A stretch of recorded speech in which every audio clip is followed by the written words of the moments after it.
Bonjour à tous, bonjour à tout le monde. Je suis très heureux aujourd'hui de faire un webinaire en direct avec Eric Maille. Donc, on va se présenter tous les deux et on va présenter ce qu'on fait chacun de notre côté.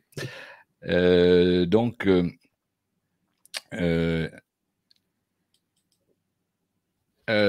tout d'abord en préalable, ouais. Ce webinaire, à qui il s'adresse?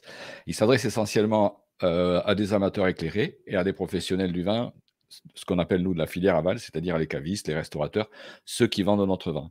Et pourquoi on fait ce webinaire? Pour que effectivement les gens qui vendent nos vins. Et bon, il y en a qui ont d'énormes connaissances, on va peut-être pas leur apprendre grand-chose, mais parmi eux, il y a des gens qui, effectivement, auront besoin d'éléments pour parler des vins biologiques et d'expliquer ce qu'il y a de différent entre l'agriculture biologique et l'agriculture conventionnelle.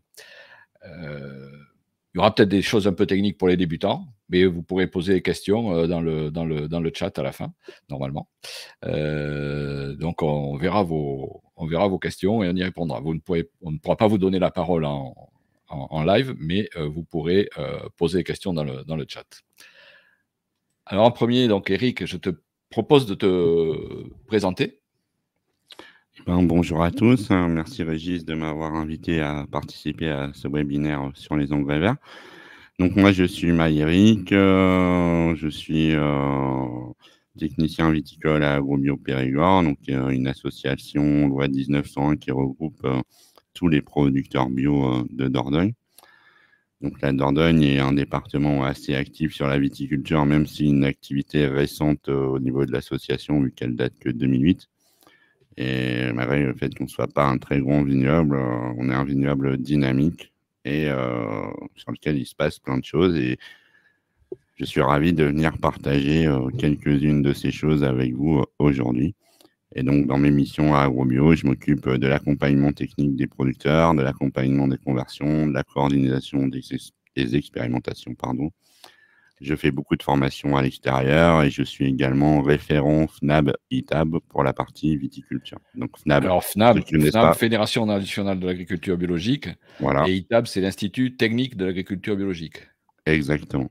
Voilà. Donc, ce sont deux organismes. L'Institut technique, en particulier, définit toutes les normes de l'agriculture biologique et la Fédération nationale réunit tous les acteurs de la filière bio, que ce soit vigne, bien sûr, mais toutes les autres productions bio, et que ce soit les producteurs ou l'aval également, c'est-à-dire Voilà. Alors la FNAB les... s'occupe plutôt de la partie réglementaire au niveau européen et français. L'ITAB est plus là pour l'expérimentation et justement D'accord. faire améliorer les choses si on veut faire homologuer par exemple des nouveaux produits ou en retirer certains. En général, c'est OK. plutôt pour faire homologuer des nouveaux produits. Et après, toi, tu es également adhérent des VBNA, les vignerons bio Nouvelle-Aquitaine. Et donc, ça, c'est aussi des partenaires qui sont aussi dans l'ITAB, avec qui on travaille. Et c'est aussi pour ça qu'on est là avec toi aujourd'hui. Ça fait OK. partie de nos réseaux et de nos partenaires. Alors, bah, je vais me présenter. Moi, donc, je suis effectivement vigneron reconverti, mais ça fait un moment, ça fait bientôt une trentaine d'années.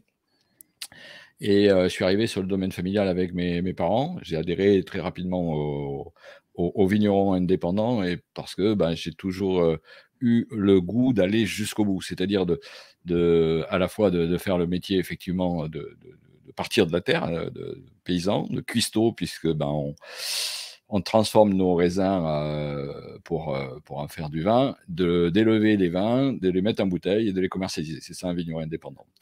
On s'est agrandi, on a modernisé le domaine. Il y a eu beaucoup d'étapes, dont une des dernières étapes, ça a été le passage en bio en 2019 et avec notre premier millésime certifié en 2022. Ce qui explique effectivement que on a besoin de conseils c'est pas facile d'être en bio. Ça, si c'était facile, ça se saurait, tout le monde y serait. Et donc, nous, voilà, on a un technicien qui nous suit, c'est pas Eric, mais un de ses confrères, pour nous aider à appréhender toutes les subtilités d'une viticulture qui est quand même assez différente de la viticulture conventionnelle. Et là, aujourd'hui, on va avoir une partie. En fait, ça va être cette partie, ça va être la partie, disons, qui concerne la partie agronomique et en particulier, effectivement, les engrais verts. Mais là, je vais te redonner la parole, Eric. Donc, je te laisse mettre ton diaporama en route. Non, faut que tu le lances, toi. Je peux pas. Ah, voilà. Donc, non, c'est toi qui le lance, là. Pardon, Non, mais moi, excuse-moi. je l'ai publié, mais j'ai que modifié le nom ou arrêté l'écran. Donc, comme je t'ai dit tout à l'heure, faut que tu fasses comme hier, c'est toi qui le lance dans le studio. Non, j'ai pas la main. Je vais supprimer le mien alors. Supprimer du studio, celui-là. Et on va essayer de... Ah oui, ajouter à la scène, d'accord. Voilà. Ça, c'est Moi, bon. je n'avais pas cette option. Voilà. Donc là, tu as ton diaporama. On va le mettre en grand peut-être à ce moment-là. Ouais. Allez, on le met en grand. Allez, voilà. Alors, Donc voilà, merci à tous d'être présents pour ce petit webinaire sur les couverts, les onglets verts. Donc c'est pour ça que je veux dire CEV, couverts et onglets verts. Ça va être plutôt sur les onglets verts aujourd'hui, puisqu'on n'a que 40 minutes. Donc je vais essayer d'être concis mais précis. J'essaierai de pas trop être trop technique, je l'espère. Et si c'est le cas, il ne faudra pas hésiter à poser des questions ou demander des précisions.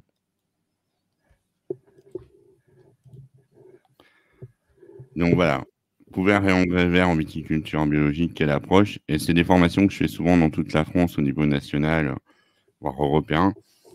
En fait, c'est pas moi, forcément, je travaille pour AgroBio Périgord, donc je travaille majoritairement avec des vignerons bio, mais franchement, ces formations-là, ces connaissances-là, on les partage avec tous les vignerons.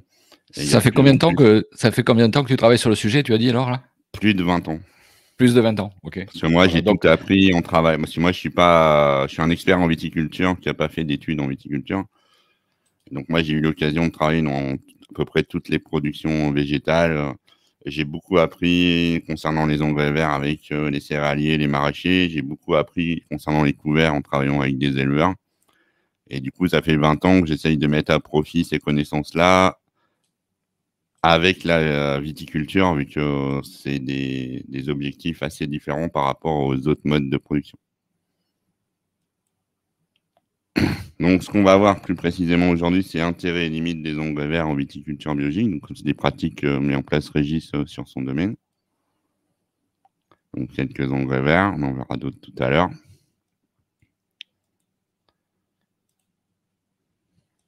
Donc, avant de commencer, voilà, ce qu'il faut savoir, c'est que sur un domaine, souvent, on veut des solutions universelles. Ça n'existe pas. Donc, pour moi, les couverts, les engrais verts, c'est comme une grosse boîte à outils dans laquelle on peut venir piocher.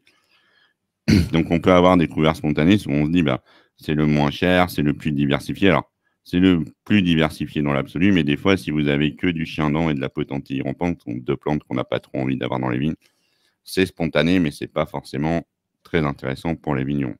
alors, Ou pour alors, faire on bien peut... la différence entre couvert et engrais vert, si j'ai bien compris, je te prie de m'excuser de t'interrompre. Le couvert, c'est quelque chose qui reste tout le temps, c'est-à-dire que on va le détruire de temps en temps, le faucher, etc. Et c'est en permanence. Tandis que, si j'ai bien compris, ce que tu m'as expliqué en préparant cet épisode, un engrais vert, c'est quelque chose qu'on va semer à l'automne, une fois la récolte faite ou juste avant la récolte, et qui va occuper, qui va permettre pendant le temps où la vigne finalement se repose, d'apporter soit des nutriments, des engrais, etc., assurer certaines fonctions. Et ce qu'on appelle engrais vert, ça a donc une fonction à rester en place uniquement jusqu'au redémarrage de la vigne au printemps, au mois d'avril, quoi, en gros. C'est bien Voilà, ça, c'est hein, ça. ça. C'est C'est pour ça que j'ai uniquement, changé donc, de diapo, là. C'est exactement ça. C'est-à-dire, les couverts, en fait, on travaille à peu près avec les mêmes familles, quoi, la plupart du temps.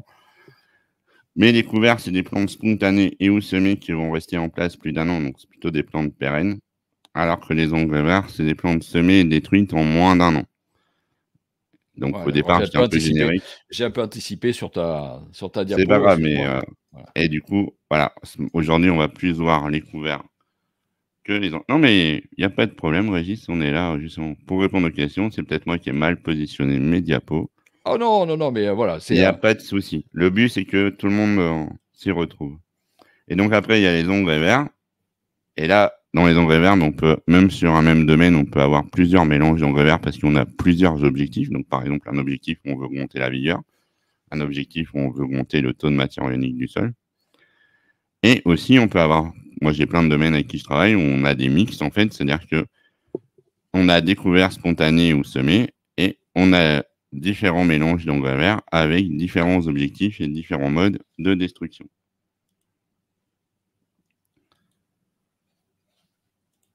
Donc, dans cette présentation, justement, on va essayer de voir quelques éléments de synthèse et quelle approche on peut avoir avec les engrais verts.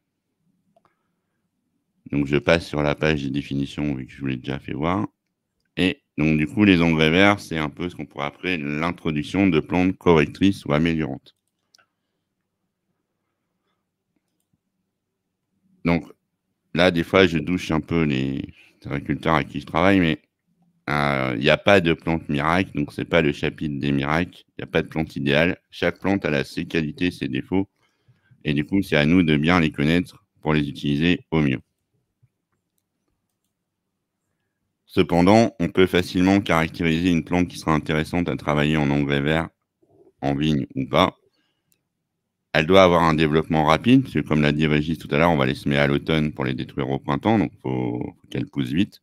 Il faut qu'elle soit peu coûteuse en semences, vu que c'est une culture de service pour les agriculteurs, pour les vignerons, ce n'est pas une culture de rente.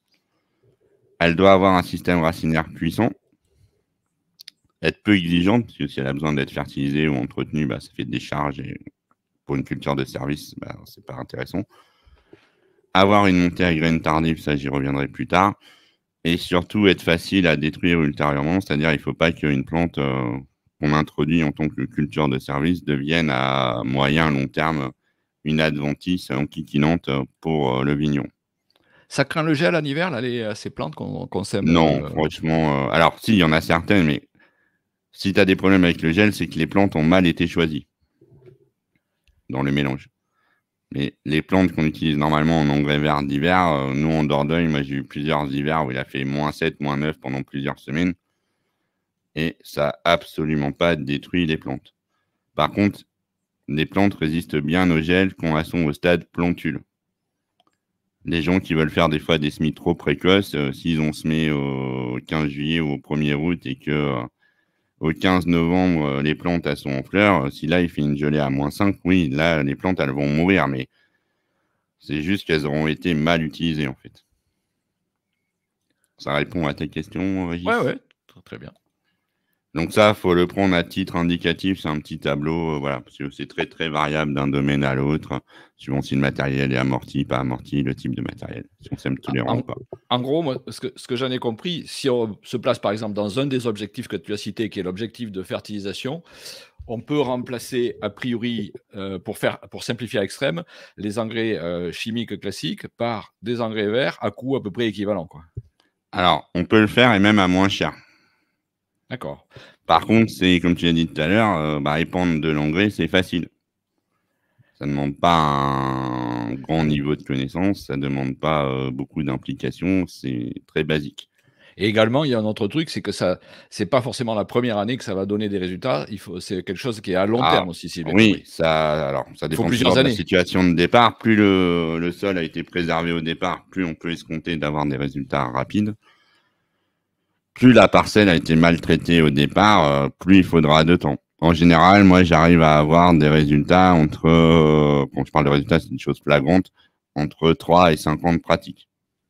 Alors, ce que j'ai noté également, c'est que c'est une pratique qui est assez courante en agriculture biologique, en viticulture biologique, parce que effectivement, ça répond à des problèmes qu'on a, mais c'est pas exclusif. Bien sûr, il y a beaucoup d'agriculteurs. C'est ce que tu m'as expliqué en préparant ce webinaire, c'est qu'il y a beaucoup d'agriculteurs qui sont en conventionnel, qui finalement se disent, on va utiliser cette pratique, finalement, on va se lancer dans les engrais verts, et qui finalement, au bout d'un certain temps, finalement, se rendent compte que ils vont passer en bio parce qu'ils ont déjà résolu une partie de leurs problèmes, quoi. Ouais, et puis ça leur fait changer d'approche leur sol. Moi, je fais des formations dans tous les vignobles de France. C'est rare que j'ai des formations avec 100% de vignerons en bio ou de vignerons en bio. J'ai souvent des mix ou même des dominantes de conventionnels, preuve qu'il y a un intérêt, comme tu l'as dit, qui est plus large que la production en agriculture biologique. Et ces gens-là, ils viennent, voilà, au départ parce que ils s'intéressent un peu plus à leur sol. Et en travaillant les engrais verts, ça amène encore plus les vignerons à s'intéresser à leur sol parce que moi, ayant travaillé dans de nombreuses productions végétales, quand je suis arrivé en vigne, c'était le niveau zéro de l'agronomie. C'est-à-dire le sol, c'était vraiment le truc qui empêchait que la plante, elle tombe par terre. Et on pouvait rouler dessus en tracteur, mais c'était absolument pas pris en compte dans la production.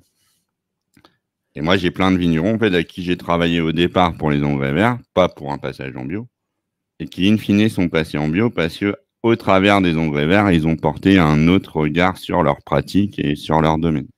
Je dois avouer, effectivement, et moi je l'ai constaté que, je présente souvent l'agriculture biologique, la vigne. Il y a 3 problématiques différentes par rapport au conventionnel. C'est la partie protection du vignoble des maladies, et en particulier sur notre façade atlantique, le milieu, c'est d'actualité. Deuxièmement, effectivement, le travail, comment dire, l'herbe, la gestion de l'herbe sous le rang, c'est-à-dire autour des pieds. Et là, c'est compliqué parce que c'est mécanique, on n'utilise plus de désherbant. Et le troisième, et ça, c'est ce dont on parle aujourd'hui, c'est la partie fertilisation.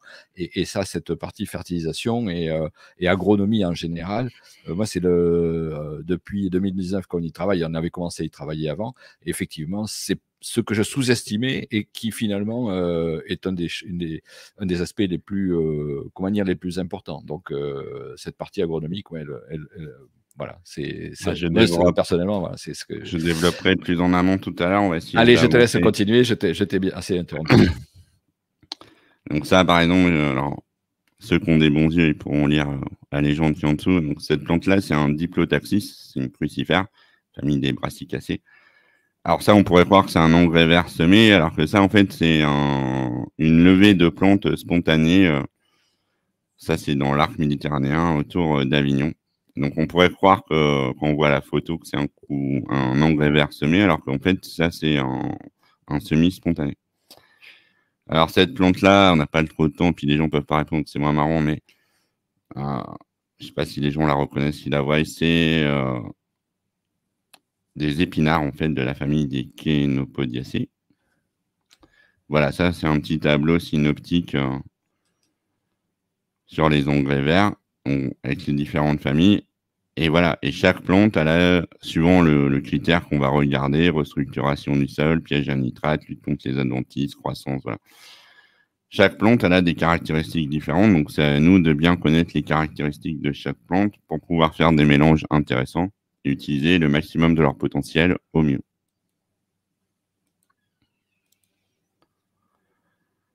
Donc souvent, la première question que se posent les agriculteurs, c'est comment semer mes engrais verts. Et là aussi, malheureusement, on voit des choses sur le terrain qui sont, de mon point de vue, pas très correctes, vu que, comme j'ai dit tout à l'heure, on est dans une culture de service. Donc, c'est pas avec ça qu'on gagne de l'argent directement, quoi, du moins que les vignerons en gagnent, même si ça les aide. Donc, il faut que les charges soient limitées si on veut que ça reste intéressant. Et actuellement, malheureusement, on peut voir sur le marché des semoirs entre 8 000 et 45 000 euros pour semer des engrais verts. Je trouve que ça fait un peu cher. Vu que moi, personnellement, on arrive à en produire à moins de 1 500, 2 000 euros. Ça, c'était la petite parenthèse économique. Donc, en fait, ce qu'on cherche, c'est un nid de semences, donc l'endroit où on va déposer les graines, qui soit constitué de petites mottes, c'est-à-dire des mottes de 1 ou 2 cm. Donc, on ne veut pas de la poudre, on ne veut pas de la poussière. On ne veut pas non plus des grosses mottes de 20 cm. On veut des petites mottes. On veut un sol amobli en profondeur pour que les racines puissent se développer. Et si les vignerons ils ont des sols sensibles à la battance et à l'érosion, il faut éviter les outils agressifs type herse rotative. Donc, les sols sensibles à la battance et à l'érosion, c'est des sols qui n'ont pas de structure propre comme les argiles et qui peuvent être très vite altérés par des interventions mécaniques trop violentes. Au niveau semoir, je vous en ferai voir quelques-uns tout à l'heure, mais il y a de nombreux matériels possibles. Donc, c'est à chaque vigneron de trouver ce qui lui sied le plus ou ce qui est le plus adapté à son vignoble et à ses moyens. On va chercher à semer entre 2 et 4 cm maximum de profondeur. Alors, on entend beaucoup parler de semi-direct, mais pour moi, en vigne, c'est la pire ou la moins bonne plutôt des solutions. Ah, j'ai perdu Non, non, c'est moi, mon... c'est moi, c'est moi. Ah, ok. Donc, c'est la moins bonne des solutions parce qu'en fait, quand on sème en ligne ou en semi-direct, on n'utilise qu'une toute petite partie de la surface de l'interrond de vigne. Et moi, je trouve ça un peu bête. Si on veut faire un vrai travail agronomique, bah, autant utiliser 100% de la surface de l'interrond. Donc, moi, c'est ce que j'essaye de faire avec les gens avec qui je travaille et on a des très bons résultats parce que bah, on valorise au maximum tout le potentiel du sol. Les dates de semis, donc là aussi, on entend beaucoup de choses. Moi, personnellement, au bout de 20 ans d'expérience, au moins en Nouvelle-Aquitaine, parce qu'après, des fois, quand je suis en Champagne ou en Savoie, c'est différent, ou en Roumanie, mais en Nouvelle-Aquitaine, pour moi, ça ne sert à rien de semer des engrais verts avant le 15 septembre, et si possible, il faut éviter de les semer après le 30 octobre. Souvent, l'erreur des gens, c'est de vouloir semer trop tôt, et par rapport à la question que tu as posée tout à l'heure, Régis, bah souvent, voilà, le risque de semer trop tôt, c'est que si on a un automne assez doux, les plantes vont très rapidement se développer, et après, en novembre, décembre ou janvier, vont arriver les gelées, les plantes sont à des stades beaucoup trop avancés pour pouvoir résister à la gelée. Ça, c'est un point qui est méconnu, mais qui est très important aussi, c'est rouler le semis. Donc, de préférence avec un rouleau plein.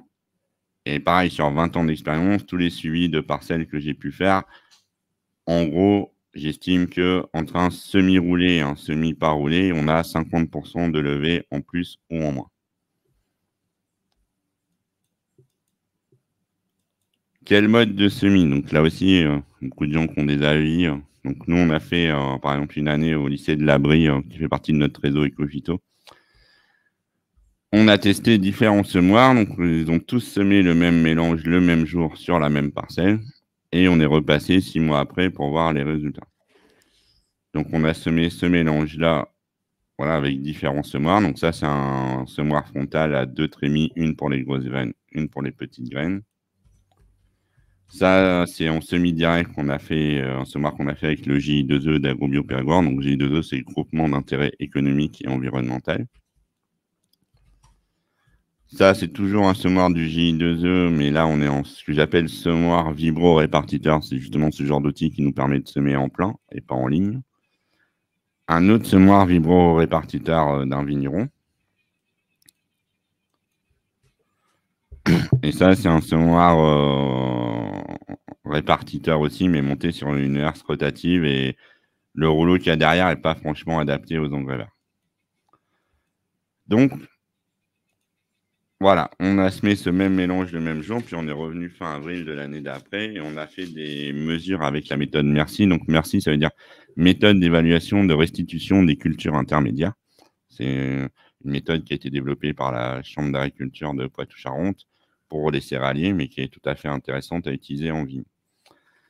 Donc, ce qui est intéressant, c'est de voir que quel que soit l'outil, alors si on enlève le semoir Castin, parce qu'il sortait juste du garage, donc il n'était pas bien étalonné, donc c'est pour ça qu'il a marché. Sinon, on regarde tous les autres semoirs, ils ont à peu près les mêmes résultats.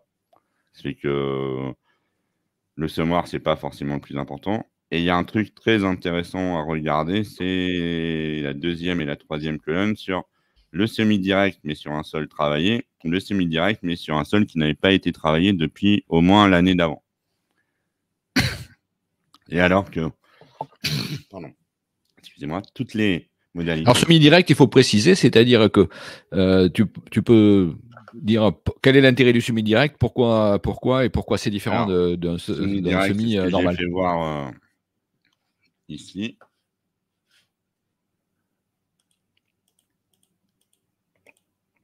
C'est-à-dire Voilà, que tu travailles sur un sol. Par exemple, tu pourrais à la limite semer dans une pelouse, quoi, voilà, sauf que un ça sol marche non pas. travaillé. On peut le faire, mais ça marche pas. Donc, semi-direct, Voilà, c'est ça. Il y a le disque là qui va découper le sol, la dent qui va pénétrer derrière la découpe du disque, et vous voyez le tuyau qui vient déposer la graine derrière la dent. Et la petite roue là qui vient rouler.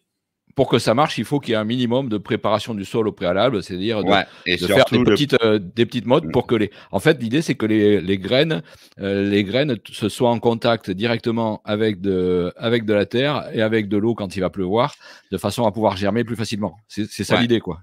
et surtout qu'il y ait très peu de concurrence parce que le problème quand on fait du semi-direct, si le sol est très enherbé, c'est qu'on ne détruit pas l'herbe, donc cette herbe-là, elle continue à faire une concurrence. Et la pauvre petite graine qui arrive, elle, derrière, Elle peut rien faire, quoi. et ben Et voilà, elle n'a pas les moyens suffisants pour se défendre comme contre une plante adulte qui a déjà développé tout son système racinaire.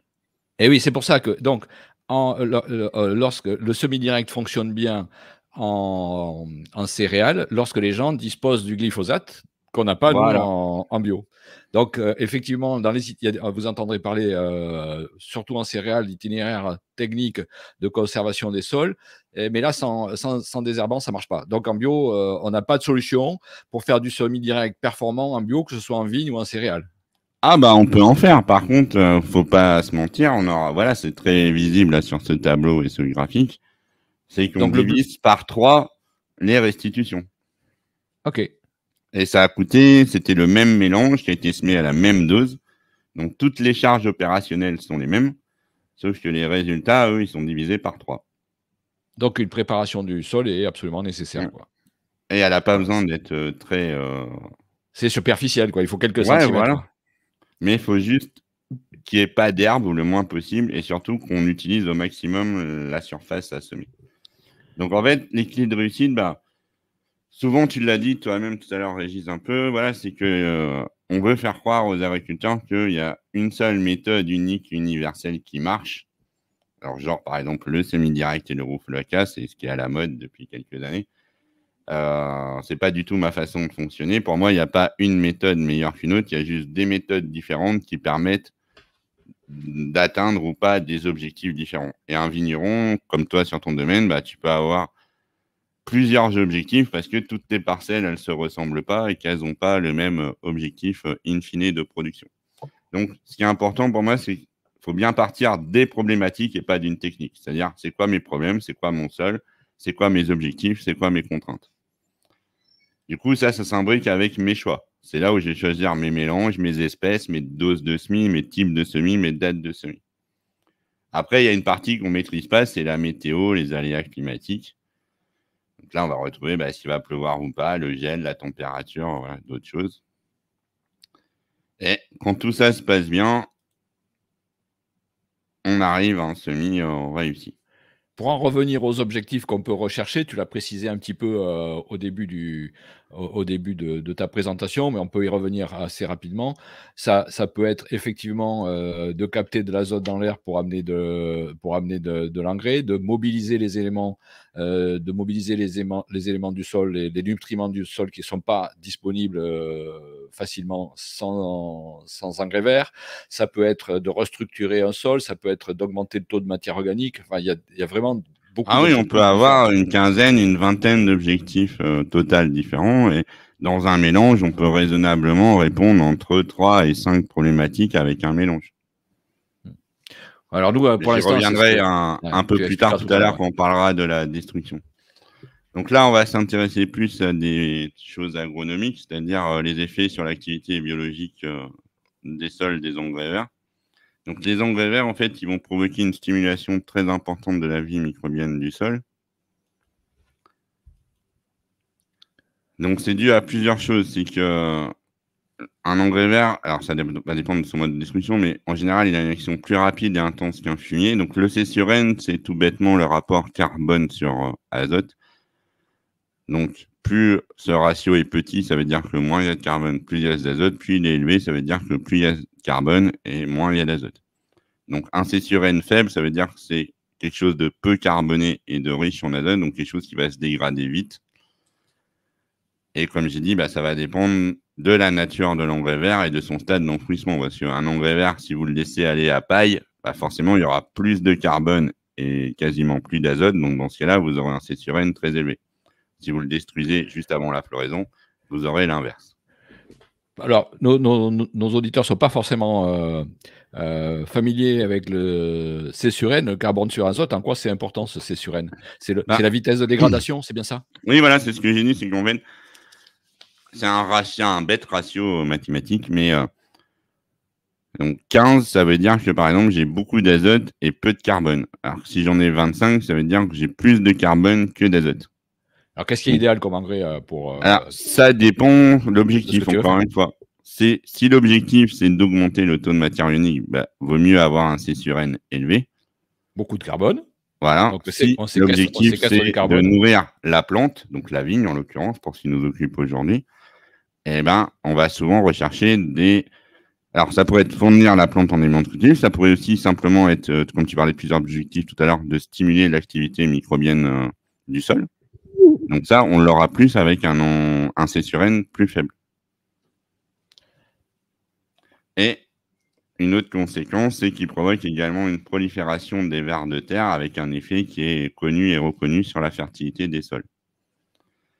Donc justement, ça nous emmène aux effets sur le sol. Donc je ne sais pas si les gens qui suivent la visio, ils reconnaissent cette plante-là, par exemple. Donc Attends, je vais mettre je les laisse plus gros réfléchir. là. Mais c'est un plantain lancéolé.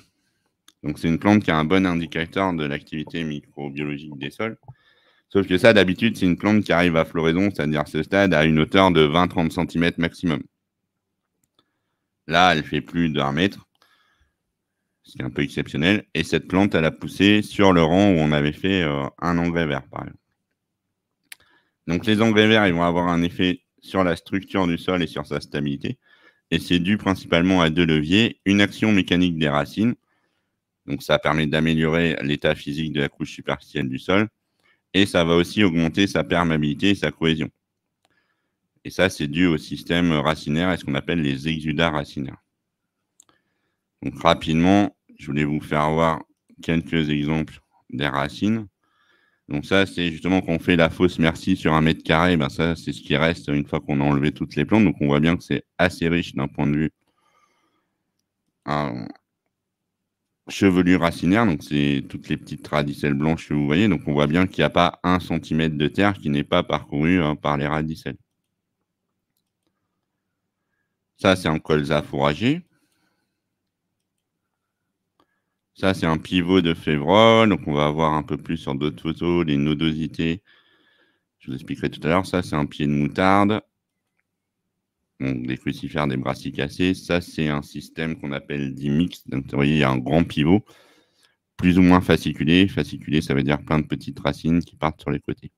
Ce qui est assez impressionnant quand même, c'est que pour des plantes qui sont semées au mois de septembre, donc qui vont coloniser l'espace qu'on va leur proposer pendant la durée de l'hiver et à peine le début du printemps, on arrive quand même à des choses assez incroyables, quoi.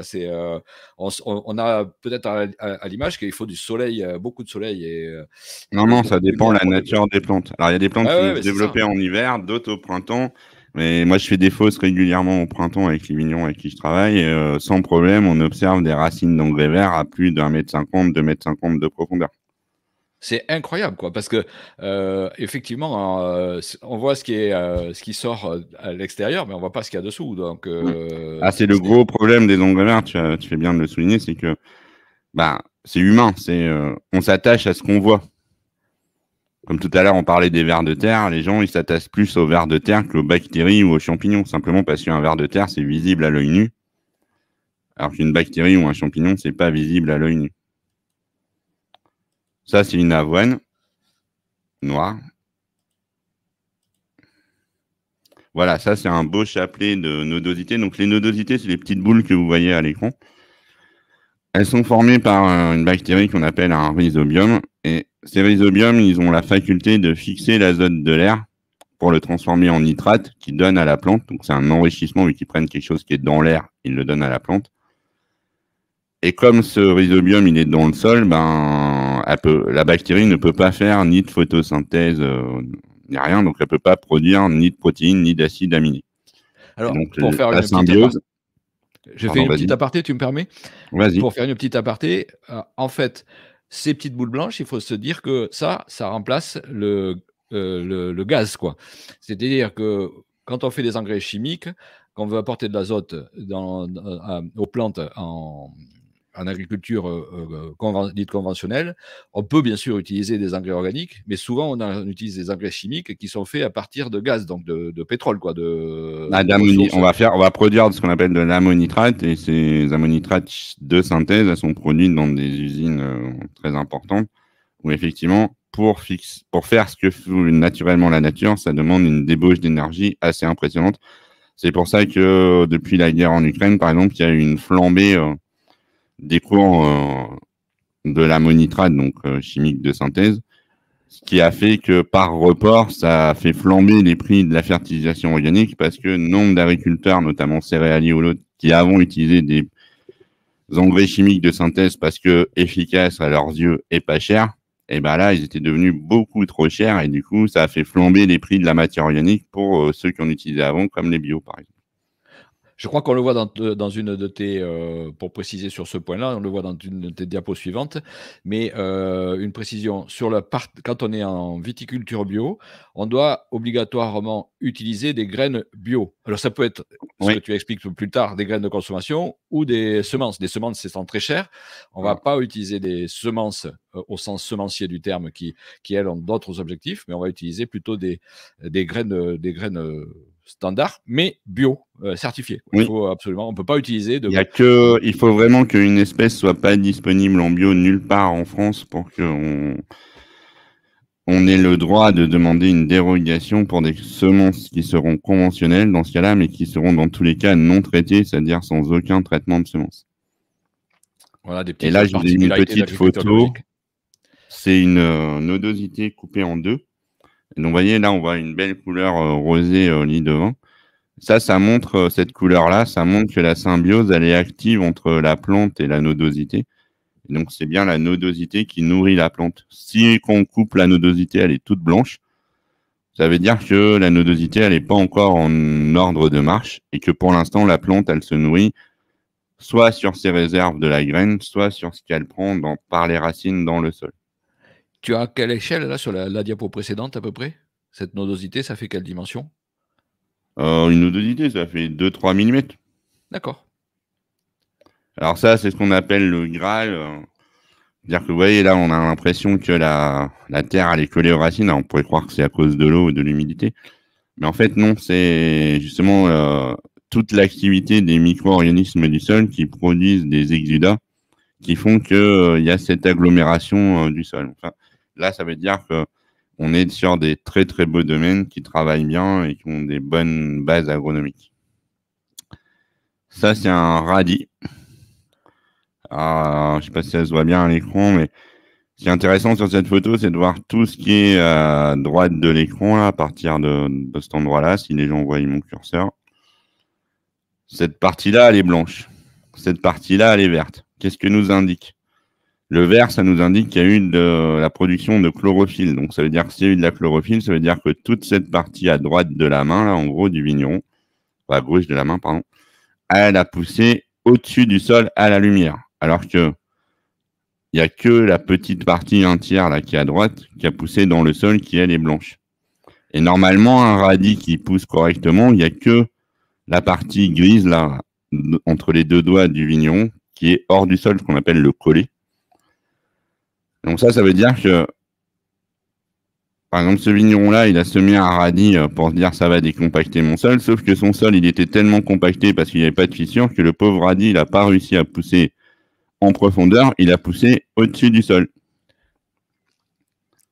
Il est comestible, là, ton radis? J'éviterai d'en manger, moi. Là, après, ça, voilà, c'est un beau travail aussi agronomique. Alors ça, c'est intéressant, on voit des racines pivotantes de févrole et qui sont toutes blanches. Ça, c'est des années où il y a eu, comme cette année par exemple, où il y a eu beaucoup d'hydromorphie hivernale et du coup, au début, il n'a pas plu dans l'automne, donc le pivot, il s'est développé assez profondément, sauf qu'après, il a beaucoup plu, donc le sol s'est gorgé d'eau, l'eau chasse l'air. Un sol vivant, c'est un sol qui respire, et donc on voit que il y a 10-15 cm de racines là, qui ont totalement nécrosé, qui sont morts, et que la plante, elle a cherché à compenser en émettant des racines de surface. Ça, une fois que la plante est détruite, après le printemps, donc ça vit plus, donc c'est les micro-organismes qui l'attaquent et qui le dégradent et donc qui enrichissent le sol. Ça marche comment ça? Ouais, une fois qu'on a tué la plante, il n'y a plus de photosynthèse. Donc, les racines elles vont être dégradées par les insectes du sol, les micro-organismes du sol, les champignons du sol, et les vers de terre. Et en même temps, ce qui est bien, c'est que ces racines, en se décomposant, elles vont elles-mêmes créer des galeries qui vont permettre une meilleure infiltration de l'eau et un meilleur déplacement des vers de terre. Et elles vont servir effectivement de support nutritif aux différents organismes vivants du sol. Alors, ce qui est contradictoire, ce qui semble contradictoire, effectivement, c'est que tu te dis, bah, en ayant dégradé, enfin restructuré le sol, décompacter le sol et tout ça, tu vas dire quand je passe après avec un tracteur, on va s'enfoncer quoi, si c'est humide. Et en fait, nous, on a constaté exactement le contraire, ce qui est contre-intuitif, mais je crois que tu l'expliques un peu plus tard. C'est que avec les févroles févroles et avoine qu'on avait semées, on a constaté qu'au printemps, on a eu une très très bonne portance, quoi. Ah mais alors, déjà on améliore la portance, mais c'est surtout que tu vas permettre à l'eau de s'infiltrer dans ton sol. Donc ça a deux avantages. Le premier, c'est que au lieu que l'eau elle parte dans la Garonne, dans la Dordogne, bah, elle reste dans ta parcelle. Donc elle est Elle va servir plus tard et elle va servir voilà. cet été et elle ne sature pas ton sol en eau, ce qui fait qu'un sol qui est saturé en eau, c'est là où tu vas créer des ornières, des compactages.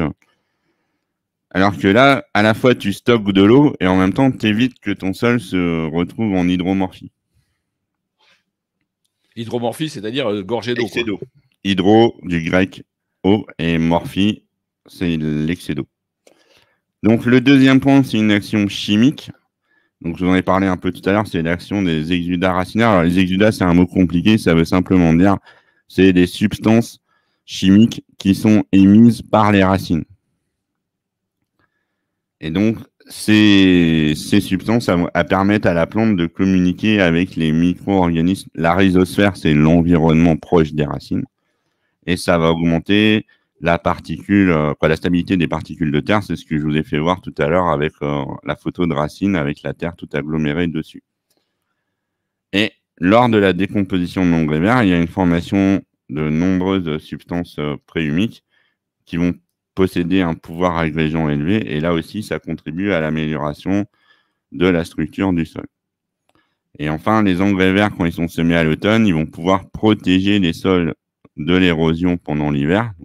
L'érosion, c'est, vous allez voir, c'est plus parlant avec une photo, voilà. C'est quand votre sol, il fait ça, c'est-à-dire qu'il n'y a plus de motte, il n'y a plus de porosité, c'est-à-dire d'échange d'air entre le sol et l'atmosphère. Il y a ce qu'on appelle une croûte de Battens. Et cette croûte de Battens, je vais essayer de vous la faire voir un peu mieux. Voilà.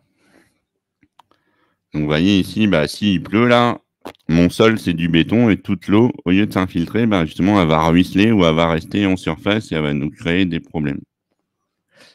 Là, il y a un autre facteur aussi qui peut aggraver les choses, c'est si tu es dans des sols en pente et que tu as des très très longs rangs de vignes. On peut aller chercher la terre en bas du rang de vigne. On le voit un petit peu sur cette photo-là.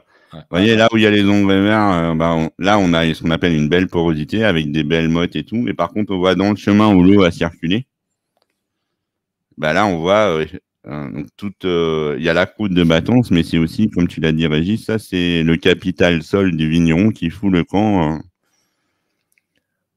dans la rivière et après dans la mer. Combien il faut de temps pour faire 1 centimètre de sol en moyenne sous nos climats, à peu près? Ah, ça va dépendre des pratiques et des choses, mais par expérience, sur des domaines qui bossent bien, disons qu'on peut réussir à faire, alors pas au début, mais à la fin, sur 5 ans, on arrive à faire 3 à 4 cm de terre. Tous les combien? Pas période de 5 ans, mais en fait, c'est au début que ça rame beaucoup. Et après, c'est très variable aussi suivant les pratiques agronomiques de chaque domaine. C'est pour ça que c'est difficile après de donner des chiffres. S'il y a des gens qui s'intéressent, je leur conseille de lire, c'est pas récent, mais c'est très intéressant. Tout le monde connaît Darwin. Darwin est très connu pour tout ce qu'il a fait sur l'évolution et tout ça, mais Darwin, c'est quelqu'un qui a travaillé pendant plus de 20 ans sur les vers de terre. c'est beaucoup moins connu. Et il y a une expérience très intéressante qu'il s'est amusé à faire, c'est que il a été dans une prairie qu'il avait à côté de chez lui, il a fait un petit monticule avec des cailloux. Et il est retourné, je sais plus, 5 ou 10 ans après. Et en fait, il a fallu qu'il creuse de 10 ou 15 centimètres pour retrouver son monticule de cailloux. Ça veut dire que pendant cette période-là, les micro-organismes, les vers de terre de la prairie, tout ça, avaient produit au moins 10 centimètres de sol. Oui, donc ça, c'est un capital très important. Et la désertification n'est pas une fatalité, mais le sol, c'est en tant qu'agriculteur, c'est notre capital le plus précieux. Et il faut en prendre soin parce que ça ne se reconstitue pas du jour au lendemain, quoi. Oui, mais c'est le malheur de l'agriculture conventionnelle ou de l'utilisation de la chimie de synthèse. C'est que justement, avec les engrais dont tu parlais tout à l'heure, on a fait croire aux gens que l'agronomie, ça servait à rien, que le sol, ça servait à rien, et que le sol, c'était... Tout à l'heure, dans l'introduction, tu posais la question, c'est quoi la différence entre l'agriculture conventionnelle et l'agriculture biologique? Pour moi, quand j'accompagne des gens en conversion, la première chose que je leur dis, c'est que voilà, rien qu'au niveau du sol, en conventionnel, on considère le sol comme un support, alors qu'en agriculture biologique, on va considérer le sol comme un substrat. La différence, c'est que si c'est un support, c'est l'agriculteur qui nourrit la plante. Le sol, il est juste là pour tenir la plante. Si on considère le sol comme un substrat, c'est bien le sol qui nourrit la plante, et le travail de l'agriculteur, c'est de bien s'occuper de son sol pour qu'il puisse bien nourrir sa plante. Ça Et on change de paradigme. Voilà. On change de paradigme, ouais, c'est ça. Ouais. Donc, les engrais verts, ils apportent peu de matière organique riche en carbone, ce qu'on a vu tout à l'heure avec le C sur N. Il y a 2 processus qui interviennent lors de l'enfouissement d'un engrais vert. C'est une stimulation de l'activité microbienne qui va provoquer une accélération de la minéralisation de l'humus. Alors ça, c'est ce qu'on appelle en agronomie des pertes par minéralisation. Alors là, je vais être un peu technique, je suis désolé, mais c'est des fausses pertes en fait. C'est des pertes nécessaires. C'est-à-dire que c'est des pertes au sens du stock d'humus, mais ces pertes-là, c'est celles qui vont permettre de nourrir la plante. Donc, elles sont nécessaires. Par contre... Là, on est au printemps, là. C'est-à-dire, voilà, on est au printemps. L'objectif, c'est que on va créer une perte d'humus parce qu'on va transformer cet humus, les micro-organismes vont transformer cet humus en élément nutritif pour la vigne. Donc ça, c'est quelque chose de nécessaire, c'est ce qu'on recherche. Par contre, le travail de l'agriculteur, ça va être justement que ces pratiques permettent de compenser l'humus qui a été perdu pour remplir cette tâche. Oui, parce que la vigne, il faut qu'elle ait quelque chose à manger, quoi. Bah oui, c'est comme nous. Hein. Ah ouais. Elle nous donne des raisins, donc il faut qu'on lui remplace ces raisins. Moi, si je veux faire un webinaire, il faut que j'ai mangé à midi, sinon ça va pas être efficace. Donc là, effectivement, parce que quand on va parler de destruction, de destruction de ces engrais verts, on se situe donc au printemps. On est au mois de mars. Ça, on va en parler si tu veux bien tout à l'heure, parce que j'ai tout un chapitre sur la destruction. Donc là, c'est juste pour rappeler aux gens les aspects agronomiques. Donc, le bilan de ces 2 processus, il pourrait être le plus souvent positif, très rarement nul et encore moins souvent négatif. Et en fait, quand on arrive à une action, un bilan négatif, c'est que souvent, c'est dû à une mauvaise utilisation, une mauvaise destruction des engrais verts par les vignerons. Mais on est allé trop loin. Ouais, on va en parler tout à l'heure plus en détail avec la partie de destruction.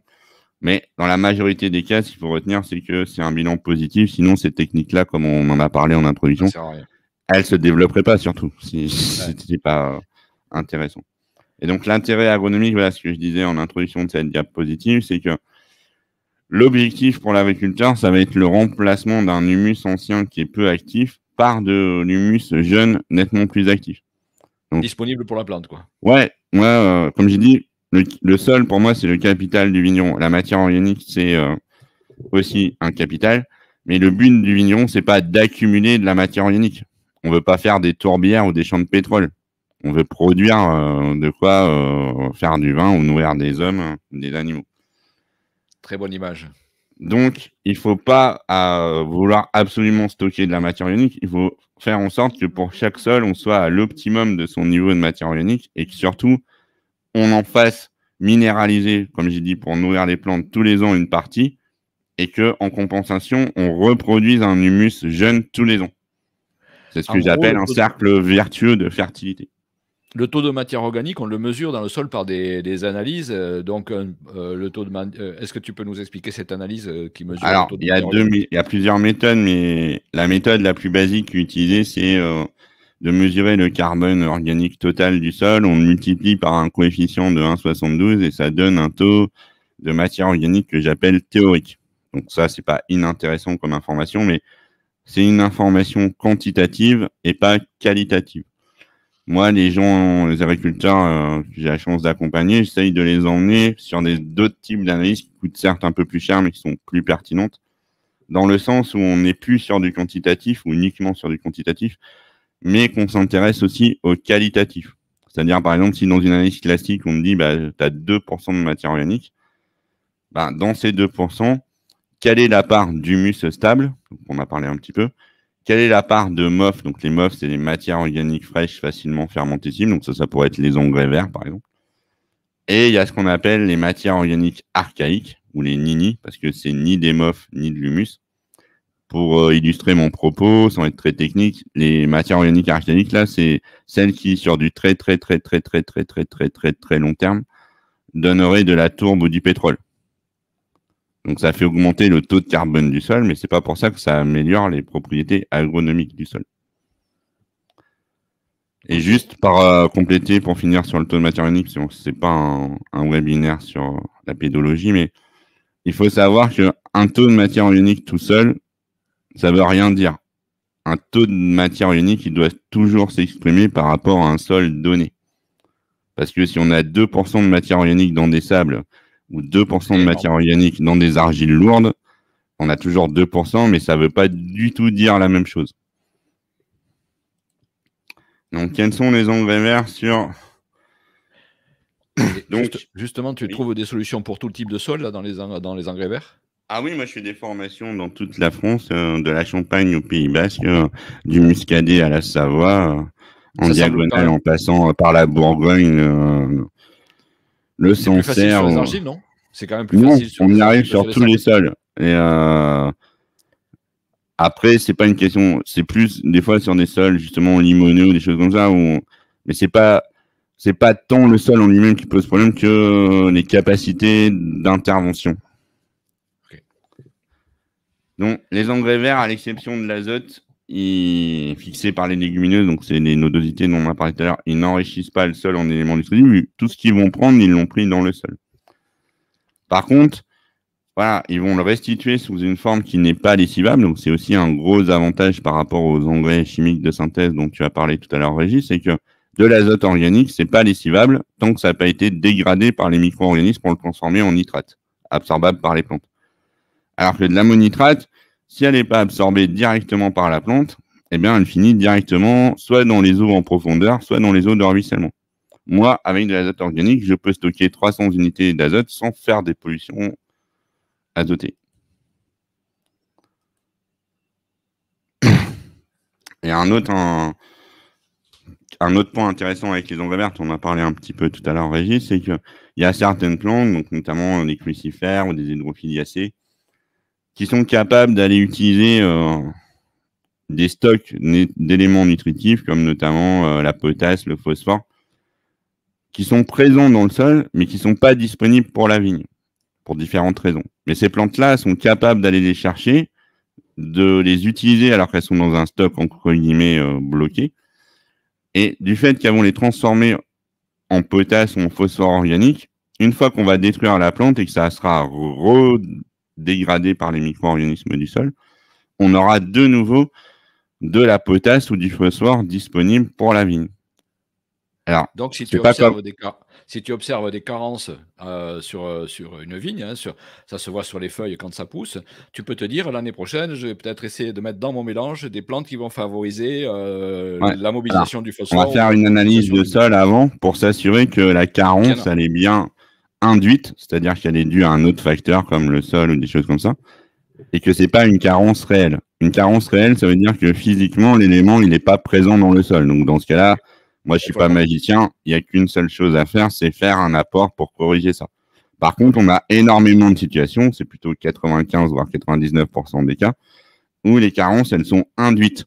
Ça veut dire que l'élément, il est physiquement présent dans le sol, mais que pour une raison X ou Y, il n'est pas disponible pour la vigne. Et c'est là où on peut jouer avec les engrais verts.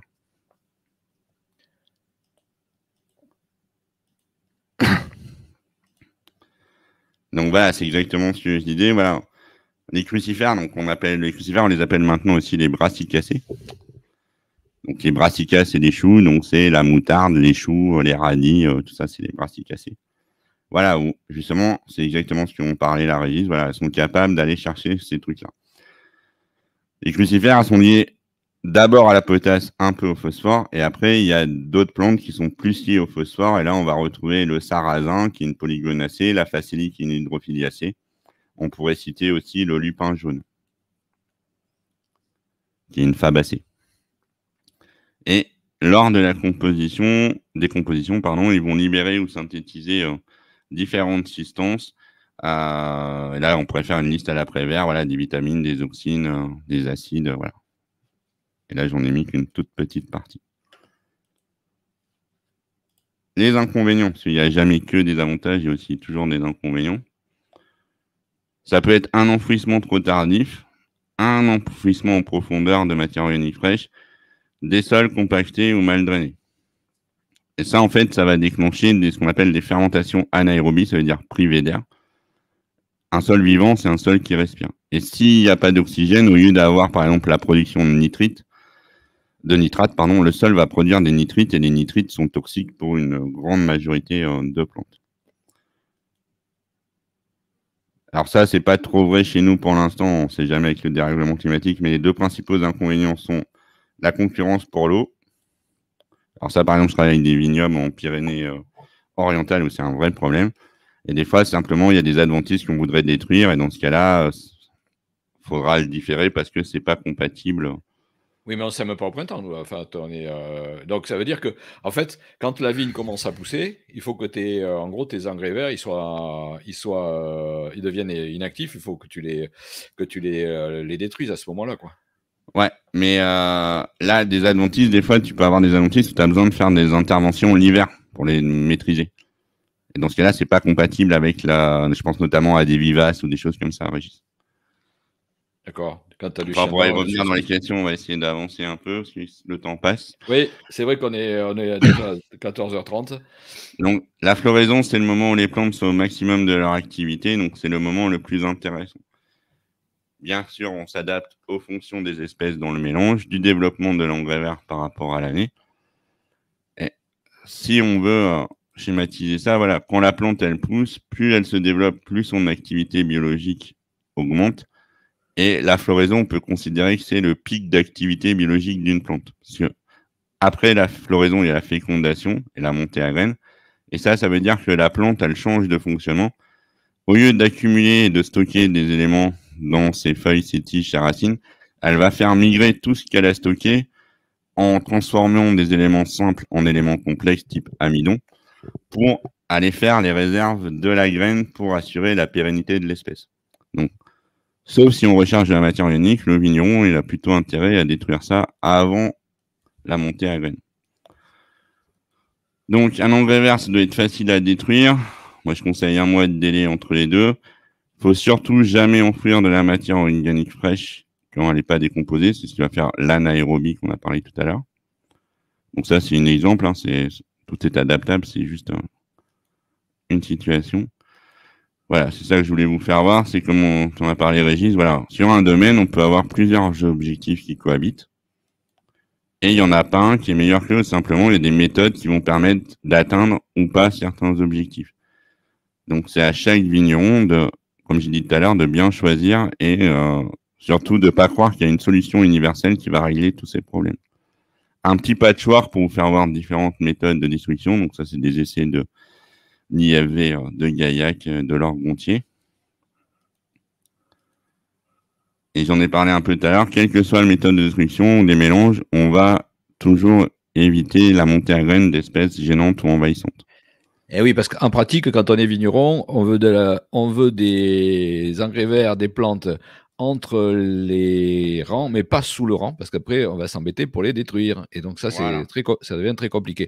Tu La devise. as travaillé aussi sur... Là, il y a des recherches actuellement, là, bon, je sors un peu du sujet, mais il y a aussi des recherches sur des espèces rares et concurrentielles qui pourraient éviter de travailler le sol Mm. sur les 30 centimètres de chaque côté des pieds de vigne. Apparemment, Alors c'est pas ça, encore... on pourra refaire un Un webinaire autre si tu webinaire, veux, c'est encore autre chose, ouais. Mais Mais c'est non, pas mais encore... franchement, non, mais je travaille dessus, hein, mais c'est juste qu'actuellement, là-dessus, moi, je vais faire très rapide, mais on cherche un mouton à 5 pattes. Ouais, On veut quelque ouais, chose qui pousse pas, qui concurrence toutes les plantes, mais pas la vigne. ouais. Dans la nature, moi, des plantes qui concurrencent les autres plantes, j'en connais plein. Par contre, en général, elles sont concurrentes de toutes les autres espèces, sauf de la leur. C'est un peu le but. Bon, je sors du sujet, là. Je sors du Voilà. sujet. Mais tout ça pour dire, c'est pour rebondir sur toi. C'est un problème qu'on se pose effectivement. Non, En par contre, je particulier, là. travaille pour faire le lien avec notre webinaire d'aujourd'hui et ta question, Régis. Moi, je m'intéresse de plus en plus à faire un mix, justement, à enherber le cavaillon pour limiter les charges mécaniques et le temps de travail des vignerons, des salariés, et à travailler sur des engrais verts à dominante azotée pour que mon engrais vert compense le stress que je fais sous le cavaillon. Ok. Alors ça, j'en suis au tout début, mais c'est quelque chose qui m'intéresse beaucoup. Ok.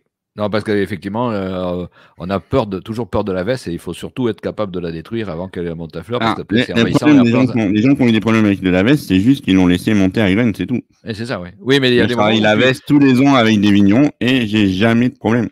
il faut pouvoir passer, quoi. Une année Hum.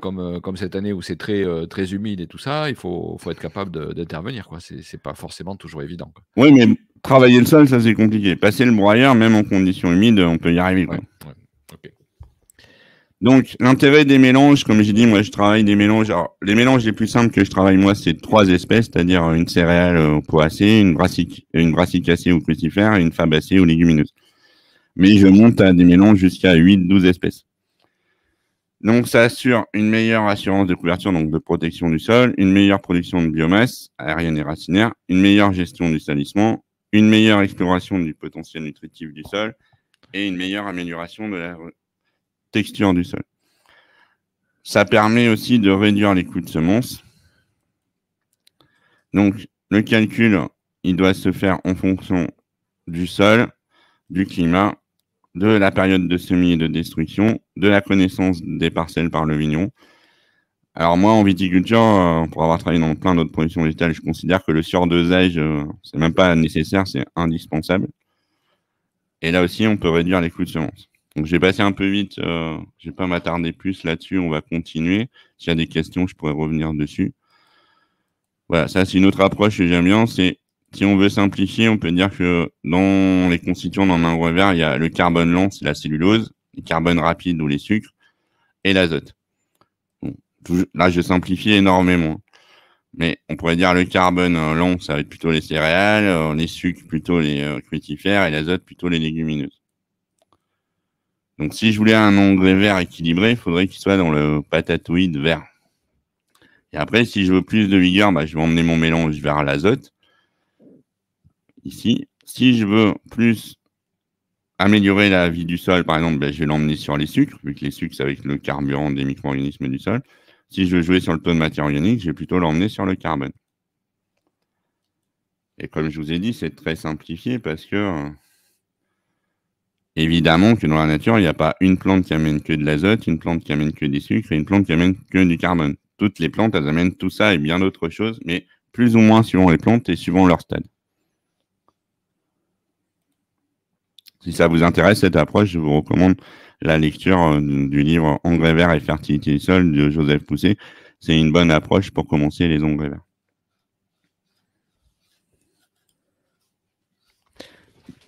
Je vais le mettre dans les commentaires. Donc, tu dis engrais vert et fertilité du sol. Ouais, de Joseph Poussé, c'est aux éditions de la France agricole. Engrais vert et fertilité. Donc, comment décider? En fait, il n'y a pas vraiment de règle de décision parce que dans tous les cas, les engrais verts, c'est une technique intéressante pour répondre à de nombreux problèmes agronomiques des vignerons ou des agriculteurs. Comme j'ai dit tout à l'heure, il n'y a jamais de solution universelle au miracle, donc il faut toujours commencer par bien identifier ces problèmes avant de chercher une solution adéquate. éviter les mélanges standards et tout fait et tout près du commerce qui sont la plupart du temps chers et inadaptés à votre situation.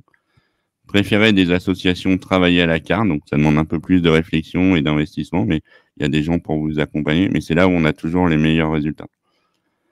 Et comme je dis tout à l'heure, il ne faut pas hésiter à surdoser parce que bah voilà, les vignerons, c'est pas des céréaliers, c'est pas des maraîchers, c'est pas les mêmes types de sols, c'est pas les mêmes contraintes. Donc moi, pour avoir travaillé avant dans d'autres productions, quand j'ai fait les mêmes doses de semis en vigne que je faisais dans d'autres productions, on était loin d'avoir le même résultat. Et le dernier point important, comme je dis tout à l'heure, c'est rouler le semis. Donc quand même que vous voyez à quoi, quel résultat on peut avoir en Dordogne. Voilà, pour ça, c'est des engrais verts réussis. Ça, c'est un pois fourragé. Vous voyez, là, c'est intéressant, cette photo. C'est un engrais vert ou un couvert réussi. Quand vous le regardez par au-dessus, vous ne devez jamais voir le sol. Alors, je parle au printemps. Hein, en hiver, c'est normal que vous voyez le sol. Mais au printemps, au mois d'avril, voilà. Là, la photo, elle est prise par au-dessus.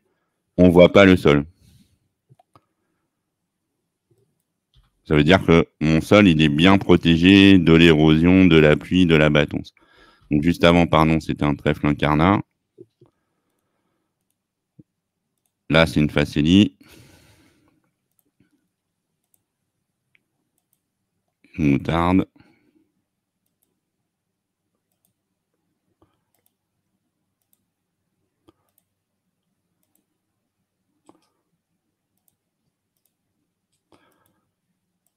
Donc, quelle restitution? Donc, je vais passer assez rapidement, mais donc c'est avec la méthode Merci. Donc, vous voyez, sur ce domaine-là, par exemple, je suis entre 7 tonnes et 7 et 6 tonnes 3 de matière sèche produite à l'hectare en plein. Et j'arrive à fournir à ma parcelle entre 90 et 110 unités d'azote, 35 et 45 unités de phosphore et entre 195 et 250 unités de potasse. Et vous voyez, ça, c'est un autre domaine, par exemple, où les semis n'avaient pas été roulés. On passe de plus de 6 tonnes à un peu plus de 3 tonnes et on passe de 95, 110 unités à 45. Quand je vous ai dit que rouler les semis, c'était important, c'est vraiment le cas. Si on regarde un peu plus loin, quelle économie ça peut permettre? Alors, c'est des prix assez anciens, mais ça ne change rien au raisonnement, vu que les prix des engrais n'ont fait qu'augmenter. Ça n'enlève rien à la validité du raisonnement. Donc, j'ai pris les prix à l'unité, donc 3,1, 3,10 euros pour l'azote, 1 euro pour le phosphore, 1,52 € pour la potasse. J'ai pris des restitutions moyennes, hein, donc j'ai pas pris les pires, j'ai pas pris les meilleurs non plus, j'ai pris quelque chose qu'on arrive très facilement à faire chez nous. Et donc, si je devais acheter avec un engrais organique du commerce pour ramener la même quantité d'éléments NPK, ça me coûterait 387 € juste d'achat d'engrais. Et là-dedans, je ne prends pas en compte que mon engrais vert, il aura un impact positif sur la structure du sol, pas l'engrais, qu'il aura un impact sur la vie du sol, pas l'engrais, et qui limitera l'érosion et pas l'engrais. Et je pourrais continuer comme ça un petit moment. Donc, quels leviers sur lesquels jouer? On a vu le choix des espèces. Éviter la monoculture d'engrais vert, ça serait ramener une monoculture dans une monoculture qui est la vigne. Privilégier les associations, donc je dis au minimum 3 espèces, mais on peut aller à 8, 12 espèces. Moduler les doses de chaque espèce en fonction de ses objectifs. Surdoser, rouler le semis. Alors ça, c'est la notion qui m'intéresse le plus, même si c'est la moins facile à aborder, mais c'est la notion de phytosociologie des plantes, c'est-à-dire comment les plantes se comportent entre elles. Et après, on peut moduler le nombre de rangs semés, le mode de semis, les dates de semis et la surface semée. Une idée reçue, c'est les engrais verts coûtent cher. Donc ça peut arriver, mais ça ne devrait pas arriver. Quand ça arrive, c'est qu'il y a toujours quelqu'un qui vous prend pour un imbécile.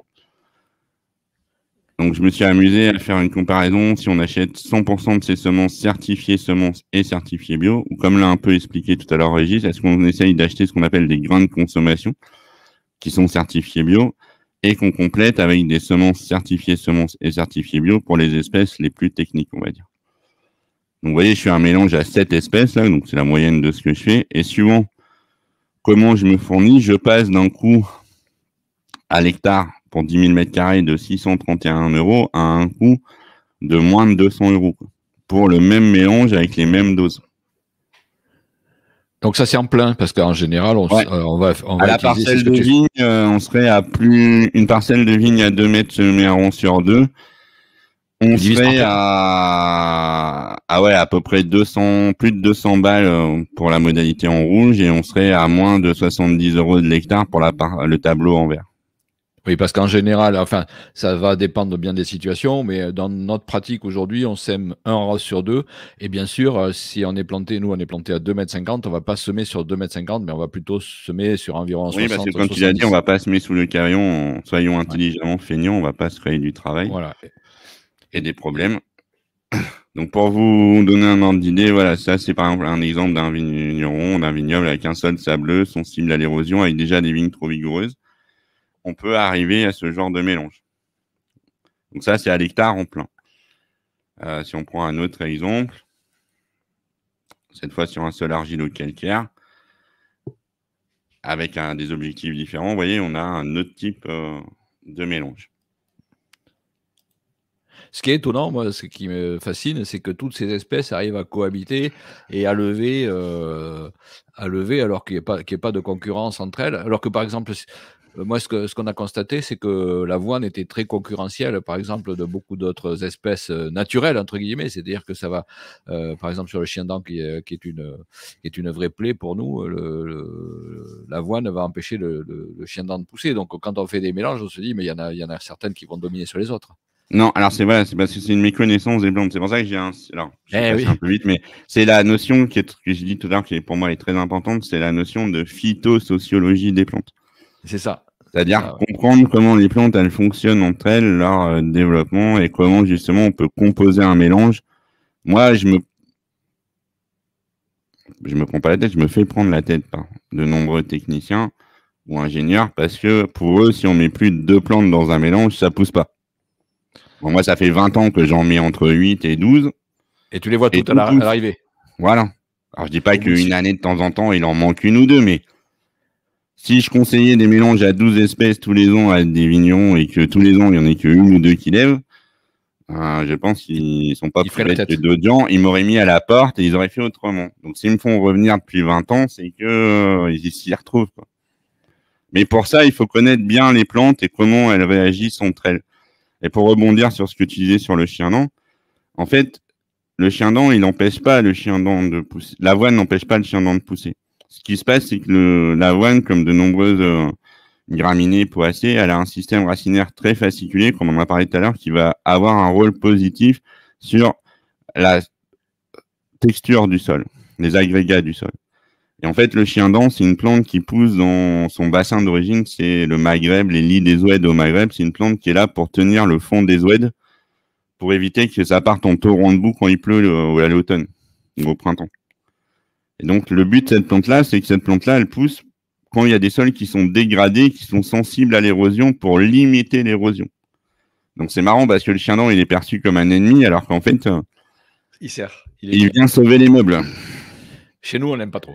Ah oui, mais parce que voilà, mais du coup, s'il n'était pas là, comme on disait tout à l'heure, ta terre, tu aurais été la chercher 300 mètres plus bas dans le fossé. Donc, quelque part, même s'il t'amène des contraintes, quelque part, il te rend service parce qu'il préserve ton capital. Et en fait, on ne va pas se débarrasser. L'avoine ne va pas avoir un rôle qu'on appelle allélopathique, ça veut dire que ça ne veut pas lutter contre le chien-dent. Par contre, l'avoine, son système racinaire va modifier positivement les agrégats du sol et va rendre le sol moins favorable au chien-dent et plus favorable à d'autres espèces. Et c'est comme ça que d'autres espèces vont prendre le dessus sur le chien-dent. Et donc, comme on a pas mal discuté, je suis ouvert après à toutes les questions, mais je voulais pas trop vous retarder. Donc, j'espère que cette intervention vous aura amené des informations sur l'intérêt des engrais verts. Ça vous aidera à mieux comprendre les interactions entre la vigne et son milieu. Et puis qu'elle vous permettra aussi de porter un nouveau regard sur les pratiques des vignerons que vous pouvez connaître ou que vous pouvez côtoyer. Et bien sûr, Agromio Périgord reste à votre disposition pour toute information complémentaire. Je vais essayer d'ajouter ma diapo, voir si elle... Et voilà, s'il y a des questions, Eh ben, je suis là pour y répondre avec Voilà. Régis. Voilà, donc effectivement, s'il y a des questions, je l'ai mis Et je dans vous le remercie de votre intervention. voilà. Donc, s'il y a des questions, vous pouvez bien sûr les poser. Si il y en a parmi vous qui souhaitent contacter Eric, vous cherchez sur Agrobio Ah, vous Périgord me sur Google, vous le trouvez googlisez facilement. ou un moteur de recherche isé, Ouais. je suis facilement Voilà. trouvable. Sur Google connaît Eric et également donc si certains, d'entre vous, souhaitent, travailler, avec un vigneron bio, passionné, producteur de Bordeaux et qui pratique ces choses-là et on va essayer d'aller plus loin d'ailleurs, qui pratique ces engrais verts. Nous, on le fait déjà un peu mais on est des béotiens, donc on va faire un peu appel à Eric pour aller plus loin dans nos pratiques. Vous êtes les bienvenus et vous pouvez facilement me trouver effectivement sur LinkedIn, Régis Chaigne. Vous pouvez également trouver notre site internet chaigne.fr. On essaye de ne pas être trop bête et de répondre. Il y a un formulaire de contact. Donc voilà. Donc je vous remercie. On a débordé largement, mais le sujet est tellement passionnant et Eric comme moi, sommes tous les deux un petit peu bavards. Donc, on a débordé largement. J'espère que ça vous aura intéressé et que ce webinaire, de toute façon, sera disponible en replay sur LinkedIn et sur YouTube. Donc, n'hésitez pas à revenir plus tard vers nous si besoin. Et si vous voulez voir, je sais pas, des photos, des vidéos de semoirs, des témoignages de vignerons, des vidéos d'engrais verts, vous pouvez vous rendre sur la chaîne Agrobio Périgord TV, comme la télévision d'Agrobio Périgord, c'est notre chaîne YouTube et vous pourrez retrouver des vidéos de semoirs, des vidéos d'engrais verts, des témoignages de vignerons, voilà, plein de choses qui peuvent peut-être vous intéresser. Je vais le mettre dans les commentaires. Agrobio Périgord TV. Périgord, c'est la chaîne YouTube. Ouais. Tu pourras la rajouter, ce webinaire, je te donnerai tous les éléments et tu pourras éventuellement, si tu le souhaites, hein, c'est pas une obligation. Il n'y a pas de souci.